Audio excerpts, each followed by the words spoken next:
Demokrasi Pancasila pada Orde Baru dari tahun 1966 sampai 1998. Pada masa Orde Baru, demokrasi Pancasila diterapkan dengan fokus pada stabilitas politik dan pembangunan ekonomi, namun dengan sifat yang otoriter.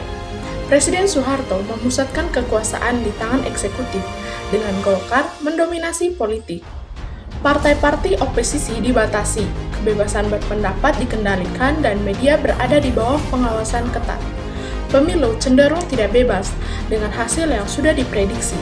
Pancasila dijadikan sebagai ideologi negara yang digunakan untuk mempertahankan pemerintahan dan membatasi oposisi. Pembangunan ekonomi menjadi prioritas utama, meskipun terjadi praktek korupsi, kolusi, dan nepotisme atau KKN. Demokrasi era reformasi 1998 sampai sekarang.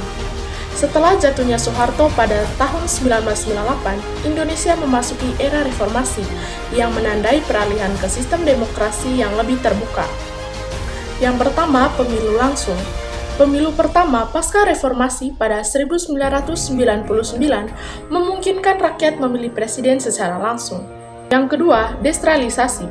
Pemerintah daerah mendapatkan kewenangan lebih besar dalam pengambilan keputusan dan pengelolaan keuangan.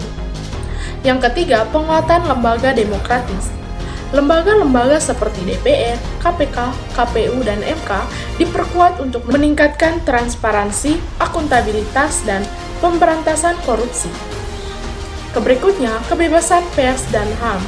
Kebebasan pers diberikan ruang lebih besar dan perlindungan hak asasi manusia mulai mendapat perhatian, meskipun implementasinya masih menghadapi tantangan.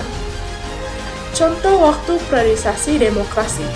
Yang pertama, demokrasi parlementer pada tahun 1945 sampai 1959. Pemilu pertama Indonesia pada tahun 1955 untuk memilih anggota DPR dan konstituante.